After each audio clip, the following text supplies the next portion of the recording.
রহস্যময় YouTube channel. আজকে আমরা পর্ষদ কর্তৃক যে টেস্ট পেপার বেরিয়েছে সেই টেস্ট পেপারের পেজ নাম্বার 377 পেজের যে অঙ্কগুলো আছে সেগুলো করব। স্কুলটির নামটি হলো সুখদেবপুর কোয়াজিপাড়া মিলান বিদ্যাপীঠ এইচএস। এই যে স্কুলটা আছে এই স্কুলটা করব। তোমাদের কাছে যদি টেস্ট পেপার থাকে তাহলে 377 পেজটা তোমরা খুলে তোমরা অঙ্কগুলো প্র্যাকটিস করতে পারো। তাহলে দেখো আমরা শুরু করব যে এমসিকিউ এর যে অঙ্কগুলো আছে সেগুলো। প্রথম যে এমসিকিউটা বলেছে সেটা কি বলছে, শতকরা বার্ষিক সরলসুদ হার কত হলে কোনো টাকার 10 বছরের সুদ আসল 2/5 হবে। তাহলে এই অঙ্কটা করার আগে তোমাকে এই যে শব্দটা আছে এই শব্দটা ভালো করে তোমাকে বুঝতে হবে। অর্থাৎ সুদ আর সুদ আসলে 2/5 এই কথাটা মানে তোমাকে বুঝতে হবে। তাহলে সুদটা কেমন হবে, সুদটা তেমনি হবে যে সুদ আসলে 2/5। দেখো যেহেতু এটা এমসিকিউ, তো এমসিকিউর মতোই কিন্তু আমরা অঙ্কটা সেভাবে করব। অর্থাৎ আমরা এই যে ভগ্নাংশ আছে এই ভগ্নাংশের যে নিচের অংশটা আছে সেটাকে আমরা সুদ আর আসল ধরে নেব, আর ওপরে যেটা আছে সেটা কি ধরে নেব, সুদ। অর্থাৎ এই টাইপের অঙ্কের ক্ষেত্রে এরকম ভগ্নাংশ থাকলে যেটা বড়, অর্থাৎ এইখানে যেটা বড় সেটা নিচেরটা ধরবো অর্থাৎ হরটাকে ধরবো, আর যেটা প্রথমে থাকবে সেটা ধরবো ওপরেরটাকে।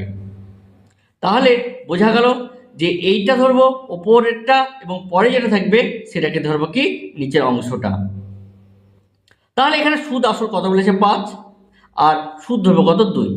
তাহলে আমরা এখানে বলতে পারি যে সুদ প্লাস আসল কত, এটা 5 টাকা, আর সুদ কত ধরবো 2 টাকা। অর্থাৎ এমসিকিউর ক্ষেত্রে তুমি অঙ্কগুলো এইভাবে করতে পারো, তাহলে অনেক তাড়াতাড়ি তোমার অ্যান্সারটা বেরাবে। কারণ তোমাকে এইখানে অঙ্ক কিন্তু কষে দেখাতে হবে না, শুধু তোমাকে অ্যান্সারটাই কিন্তু বের করতে হবে। তাহলে আমরা এখানে বলতে পারি যে সুদ আসল 5 টাকা এবং সুদ কত 2 টাকা। তাহলে তোমার আসল তাহলে কত হবে, তাহলে আসল হবে 5 - 2 = কত, এই 3 টাকা। তাহলে তুমি সুদ পেয়েছো আসল পেয়েছো, তোমাকে কি বের করতে হবে, সুদের হারটা তোমাকে বের করতে হবে। তাহলে সুদের হারের বের করার ফর্মুলা কি, R = 100 × I/P × T। তাহলে এখানে 100 বসিয়ে দিলাম, সুদ মানে কত 2 টাকা, পি মানে কত 3 টাকা, আর টাইমটা কত 10। এবার দেখো আমরা যদি ক্যালকুলেশন করি 0 0 কেটে গেলো, তাহলে কত হলো 20/3। তাহলে 6 × 2/3%। তাহলে দেখো কোনটা অপশান আছে, তাহলে দেখো এই নম্বরে যে অপশানটা আছে সেটাই কিন্তু তোমার কিন্তু অ্যান্সার হবে। তাহলে দেখো এমসিকিউ অঙ্কগুলো আমরা এইভাবে শর্টকাট নিয়েও কিন্তু করতে পারি। এবার আমরা যেটা দেখবো সেটা দেখবো 2 নম্বরের যে অঙ্কটা আছে সেই 2 নম্বর অঙ্কটা কি বলছে সেটা আমরা দেখবো। দেখো এখানে একটা ইকুয়েশন দিয়ে দিয়েছে, ax² + bx + 35 = 0 সমীকরণের বীজদ্বয় -5 আর -7 কিন্তু বলে দিয়েছে। তাহলে এ বি এর মান বের করতে বলেছে। তাহলে দেখো এই দুটো তাহলে কি এই সমীকরণের বীজদ্বয়। তাহলে আমরা জানি যে সমীকরণের বীজদ্বয় যদি জানি তাহলে তাদের এই সমীকরণ থেকে তার যোগফল এবং তার গুণফল কিন্তু আমরা সহজেই কিন্তু বের করতে পারি। কারণ তুমি জানো যে ax² + bx + c = 0 এই সমীকরণের বীজদ্বয় যদি আলফা বিটা হয় তাহলে আমরা জানি আলফা + বিটা -b/a, আর আলফা × বিটা মানে কত c/a, এটা কিন্তু আমরা জানি। তাহলে যেহেতু আমরা বীজদ্বয় জানি তাহলে এই বীজদ্বয়ের যোগফলটা কত হবে তাহলে সেটা আমরা কিন্তু বের করে নেব। তাহলে বীজদ্বয়ের যোগফল মানে কত -b/a। এখানে b মানে x এর সহগ, a মানে x² এর সহগ। তাহলে এখানে দেখো x এর সহগ কত b আছে, আর x² এর সহগ কত a আছে। তাহলে এটা x এর সহগ আর এটা কি x² এর সহগ।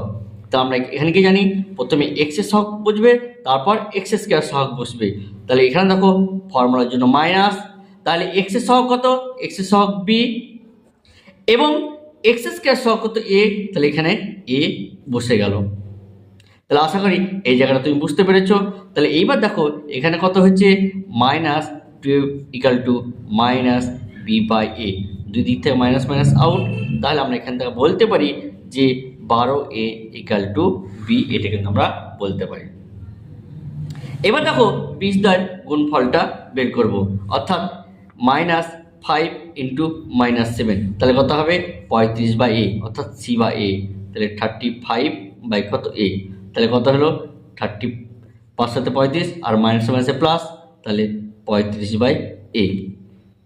এবার দেখো দুই দিক থেকে কি 35 ক্যান্সেল, তাহলে এ সমান সমান কত 1, তাহলে এর মান পেয়ে কত 1, আর এর মান যদি এখানে বসে দিই তাহলে বি সমান সমান কত 12, তাহলে এর মান 1 এবং বি এর মান কত 12। তাহলে আমার এখানে অপশান কোনটা আছে, অপশান দেখো এই যে ডি নাম্বার যে অপশানটা আছে সেই অপশানটা কিন্তু আমরা পেয়ে গেলাম।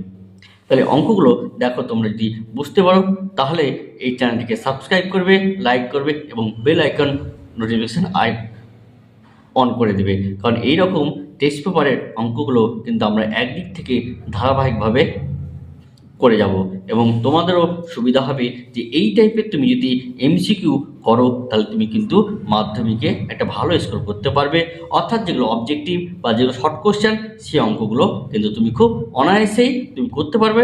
তুমি এমনভাবে প্র্যাকটিস করে যাবা যাতে সেখানে তোমাকে অঙ্ক না কষেই তুমি তার অ্যান্সার কিন্তু বলে দিতে পারবে।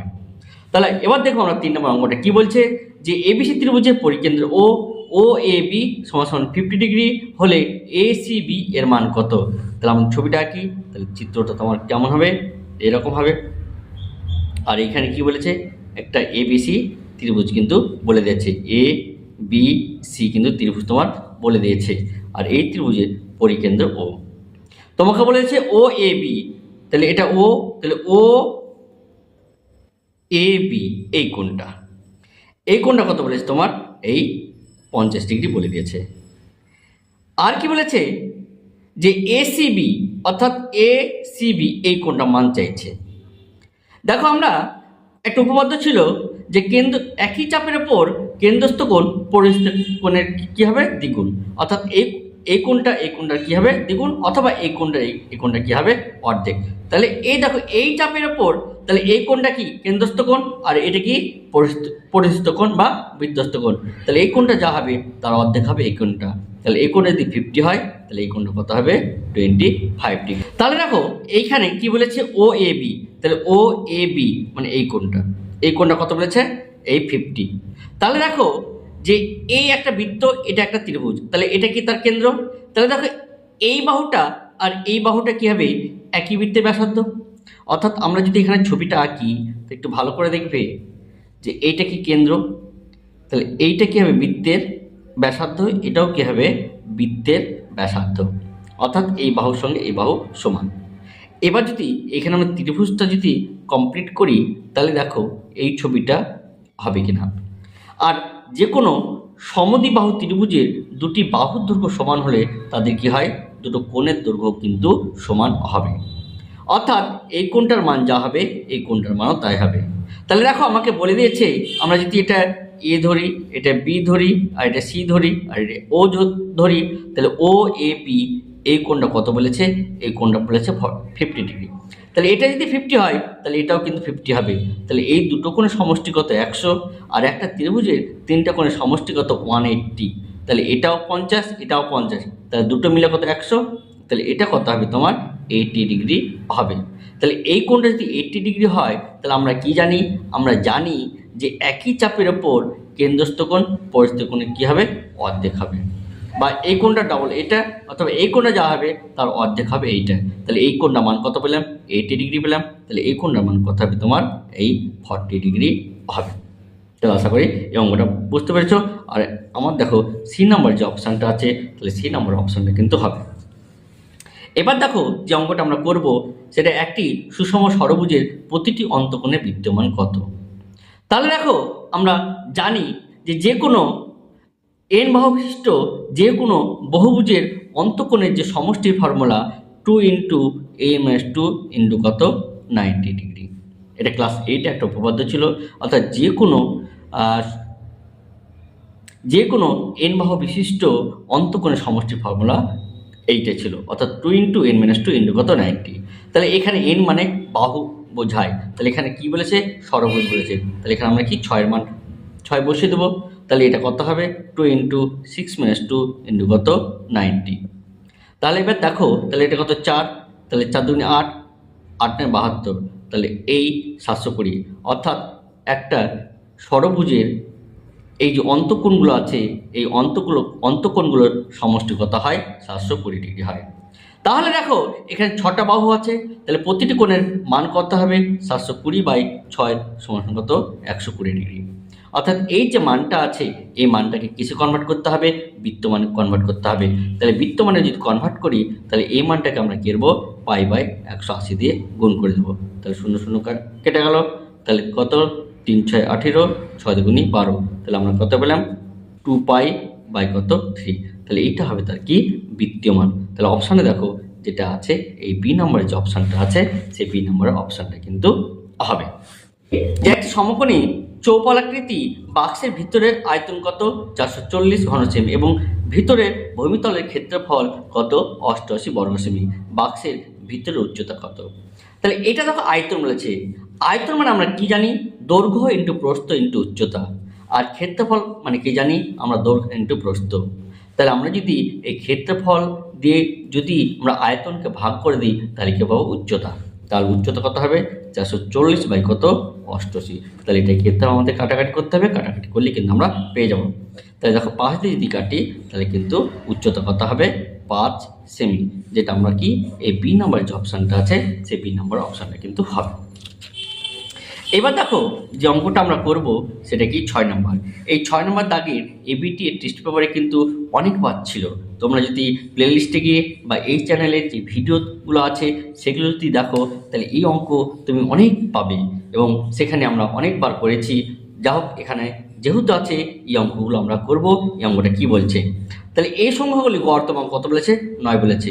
তাহলে গড় বলতে আমরা কি জানি যে এই সংখ্যাগুলো যোগ এবং যতগুলো সংখ্যা থাকবে তত দিয়ে ভাগ। তাহলে এখানে কত হবে 6 + 7 + x + 8 + y + কত 14 বাই কত সংখ্যা আছে 1 2 3 4 5 6 6 = কত 9। তাহলে কত হলো 7 6 13, 13 আর 21, 21 আর 14 কত 35। তাহলে 35 + x + y আর এই 6 দিয়ে এটাকে গুণ করে দিলাম। তাহলে এটা কত হলো 6 9 54। এবার 35টা আমরা এদিকে নিয়ে এসেছি, তাহলে x + y = কত এই 54 - কত 35। তাহলে আমরা 54 থেকে তাহলে কি কত 35 বাদ দেবো, তাহলে এটা কত হবে 19। তাহলে x + y = কত 19। তাহলে এটাই x এবং y এর মধ্যে কি সম্পর্ক আমরা পেয়ে গেলাম। তাহলে আমার অপশানটা দেখো বি নম্বরের যে অপশানটা আছে এই বি নম্বরের অপশানটা কিন্তু আমরা পেলাম। এবার দেখো আমরা যেটা আছে শূন্যস্থান পূরণের যে অঙ্কগুলো আছে সেগুলো কিন্তু করব। তাহলে এখানে কি বলছে যে 7x² - 12x + 18 = 0 সমীকরণের বীজদ্বয়ের সমষ্টি ও গুণফল অনুপাত। তাহলে সমষ্টি বলতে আমরা কি জানি যে আলফা প্লাস বিটা। তাহলে আলফা প্লাস বিটা মানে কত -b/a। তাহলে সূত্রের জন্য মাইনাস, আর বি মানে কত x এর সহগ, তাহলে -18 আর a মানে x² সহগ, তাহলে এইটা। তাহলে আমরা কত পেলাম 12/7। আর গুণফল মানে কত c/a। c মানে কোনটা বোঝায় ধ্রুবক পদ, আর a মানে আমরা কি জানি x² সহগ। তাহলে এটা কত হবে 18/7। তাহলে আমাদের চাইছে যে এই যোগফল এবং এই যে গুণফল এদের তার অনুপাত। তাহলে আমরা যোগফল কত পেলাম 12/7 আর গুণফল কত পেলাম 18/7। তাহলে 7 7 কেটে গেল, 6 2 12, 3 6 18। তাহলে অনুপাত কত 2:3। তাহলে আমরা এখানে কত লিখতে পারি 2:3 লিখতে পারি। তাহলে আশা করি বোঝা গেছে। এবার দেখো যে অঙ্কটা বলছে সেই অঙ্কটা এখানে কি বলছে, এখানে বলছে যে দুটি বৃত্ত পরস্পরকে এই বিন্দুতে বহিঃস্পর্শ করে, এই বিন্দুতে সাধারণ স্পর্শক হলে। তাহলে এখানে কি বলছে যে এই একটা বৃত্ত এবং এই একটা বৃত্ত এই পরস্পরকে এই বিন্দুতে ছেদ করছে। তাহলে এইখানে যদি আমরা একটা স্পর্শকটা নিই তাহলে এই স্পর্শকের নামটা কি হবে। তাহলে দেখো এই স্পর্শকটাকে বলা হয় তির্যক স্পর্শক বলা হয়। আর এইরকম যদি হতো তাহলে সেটাকে কি বলতাম সাধারণ স্পর্শক কিন্তু বলা হতো। এবার দেখো যে 3 নম্বর অঙ্কটা, সেই 3 নম্বর অঙ্কটা কি বলছে যে সময়ের সঙ্গে কোনো কিছুর নির্দিষ্ট হারে বৃদ্ধি হলে সেটাকে কি বলা হয় সমহার বৃদ্ধি বলা হয়। এবার দেখো 4 নম্বর অঙ্কটা এ ও বি পরস্পরের পূরককোণ হলে সাইন এ সমান কত। তাহলে পূরককোণ মানে কত a + b = কত 90 ডিগ্রি। তাহলে আমরা এখানে বলতে পারি সাইন এ সমান কত সাইন 90 মাইনাস বি, অর্থাৎ এর পরিবর্তে অর্থাৎ এ সমান সমান দেখো আমরা এখানে কি লিখতে পারি 90 মাইনাস বি, তাহলে এর পরিবর্তে 90 মাইনাস বি লিখতে পারি। তাহলে দেখো 90-র জন্য সাইনটা কিসে কনভার্ট হয়, কসে, আর এখানে যে সূক্ষ্ম কোণটা থাকে সেটাই বসে। তাহলে সাইন এ সমান সমান আমরা কি বলতে পারি, এখানে এ কস বি আমরা বলতে পারি। তারপর দেখো 5 নম্বর অঙ্কটা কি বলছে, যে একটি লম্ববৃত্তাকার চোঙের আয়তন এবং বক্ষতলের সংখ্যামান সমান হলে চোঙের ব্যাসের দৈর্ঘ্য কত আমাকে বের করতে হবে। তাহলে প্রথমে তোমাদের জানতে হবে যে চোঙ অর্থাৎ চোঙটা দেখতে কেমন হয়, এরকম হয়। এই চোঙের যে আয়তন সেটা কি পাই আর স্কোয়ার এইচ, এবং বক্ষতলের যে ক্ষেত্রফল তার ফর্মুলা কি 2 পাই আর এইচ। এটা হলো আয়তনের ফর্মুলা, এটা কি বক্ষতলের যে ক্ষেত্রফল সে তার ফর্মুলা। তাহলে এবার এটাকে ক্যালকুলেশন করে আমাকে কি করতে হবে, আর এর মানটা বের করতে হবে। তাহলে দুই দিক থেকে দেখো পাই পাই কেটে গেলো, এইচ এইচ কেটে গেলো, তাহলে দুই দিক থেকে আর আর ক্যান্সেল করলে আর সমান সমান কত 2। তাহলে আর মানে কি পেলাম 2, অর্থাৎ আমি কি পেলাম ব্যাসার্ধ পেলাম, কিন্তু আমাদের চাইছি কি ব্যাস। তাহলে আমাকে কি করতে হবে, উভয় পক্ষে 2 দিয়ে গুণ করলে এইটা দেখো তাহলে কি ব্যাস হয়ে যাবে, কারণ আমাদের ব্যাসার্ধ যদি 2 হয় তাহলে ব্যাস কত হবে 4 একক হবে। তাহলে এই যে সংখ্যামান অর্থাৎ যে ব্যাসের দৈর্ঘ্য সেটা কি হবে 4 একক হবে। এবার দেখো যে 1 2 3 4 5 তথ্যটির মধ্যমা আমাদের বের করতে হবে। তাহলে মধ্যমা বের করতে গেলে দেখো যেহেতু এখানে বিজোড় সংখ্যা আছে, তাহলে এই যে শ্রেণী আছে শ্রেণীর যে মিডল যে মানটা থাকবে সেটা হবে কি এই তথ্যর মধ্যমা। তাহলে এই শ্রেণীর মধ্যমা কত হবে 3 হবে। এবার দেখো সত্য মিথ্যা আমাদের করতে বলেছে। সত্য মিথ্যা আমরা কিভাবে করব, যে অংশীদারি ব্যবসায় কমপক্ষে দরকার 3 জন। দেখো অংশীদারি কারবার দুজনে কিন্তু করা হয়, 3 জন তো হবেই, আবার দুজনও কিন্তু হয়। তার মানে এটা আমরা কি বলতে পারি, এটা আমরা মিথ্যা বলতে পারি। এবার দেখো 2 নম্বর দাগের অঙ্কটা কি বলছে, যদি y minus z varies as 1/x, z minus x varies as 1/y, y x minus y varies as 1/z হয়, তবে 3টি ধ্রুবকের সমষ্টির মান কত। তাহলে এবার দেখো আমরা এটা কি করতে পারি, যে y মাইনাস জেড সমান সমান k1 1/x, এই এক্সটা এদিকে নিয়ে গুণ করে দেন, তাহলে কত হবে xy মাইনাস কত xz, এটা k1। তাহলে একইভাবে দেখো এটার ক্ষেত্রে কি হবে, জেড মাইনাস এক্স সমান সমান k2/y, তাহলে এই y দিয়ে দিকতে গুণ করে দিচ্ছি, তাহলে z y minus x y equal কত k2। এটার ক্ষেত্রে ঠিক তাই, তাহলে এক্স মাইনাস ওয়াই সমান সমান কত k3/z, তাহলে এই জেড দিয়ে দেখো এটাকে গুণ করছি, তাহলে xz মাইনাস কত z y equal to k3। এবার দেখো এই যে 3টা ধ্রুবক আছে, এই 3টা ধ্রুবক কিন্তু যোগ করতে হবে। তাহলে এদের যদি যোগ করি তাহলে আমাদের দেখো এটা এটা এটা এই 3টে কিন্তু আমাদের যোগ করতে হবে। যোগ করলে কত হবে xy minus xz plus z y minus xy plus xz minus কত জেড ওয়াই। তাহলে ক্যালকুলেশন করো, দেখ কেটে গেল xz এটা এটা কেটে গেল, তার মানে 0। অর্থাৎ এই ভেদ যে ধ্রুবক আছে এই যে এদের সমষ্টি কত 0, তার মানে এটা কী হবে তোমার সত্য হবে। তাহলে দেখো আশা করি এই অঙ্কগুলো তুমি বুঝতে পারছো, এবং বুঝতে পারলে অবশ্যই এই ভিডিওটাকে একটা লাইক করে দাও, এবং যারা নতুন তারা অবশ্যই এই চ্যানেলটাকে সাবস্ক্রাইব করে দিও। এবার দেখো 3 নম্বর অঙ্কটা কি বলছে, যে একটি বৃত্তস্থ চতুর্ভুজের বিপরীত কোণ পরস্পর পূরক বলেছে, এটা কি হবে তোমার সম্পূরক হবে।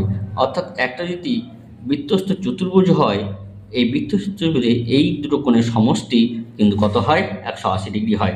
তোমাদের জন্য এই যে উপপাদ্যটা আছে এই উপপাদ্যটা কিন্তু ইম্পর্টেন্ট, এটা তোমরা কিন্তু করে যেও।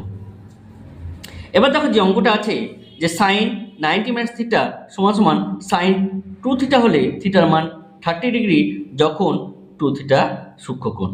তাহলে এটা দেখো আমরা অঙ্কটা কি দিয়েছে, যে সাইন 90 মাইনাস থিটা সমান সমান কত সাইন 2 থিটা। যদি দেখো সাইন সাইন কেটে গেল, তাহলে 90 মাইনাস থিটা ইকুয়াল টু কত 2 থিটা। তাহলে দেখো থিটা এদিকে নিয়ে আসি, তাহলে 90 সমান কত 3 থিটা, 3 থিটা সমান কত এই 30 ডিগ্রি। তাহলে থিটার মান কত পেলাম 30 পেলাম।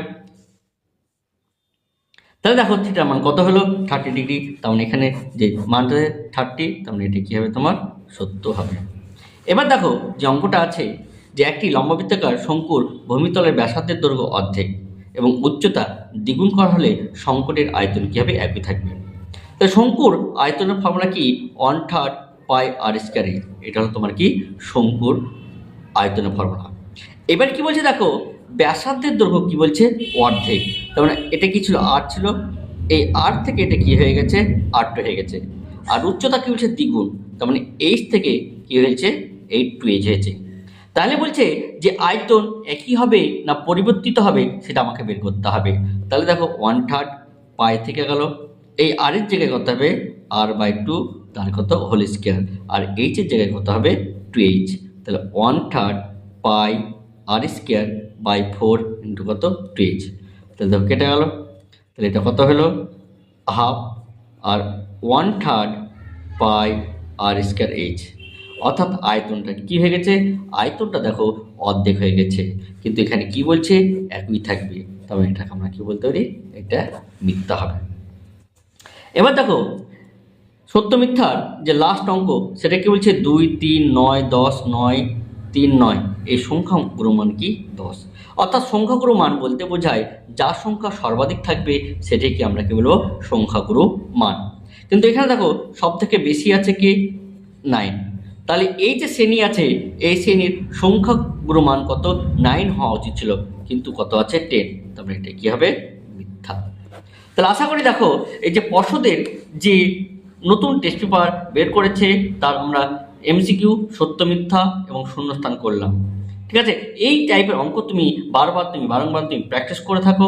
প্র্যাকটিস করলে দেখবে তুমি এই যে অবজেক্টিভ আছে এই অবজেক্টিভে কিন্তু তুমি ফুল মার্কস পাবে।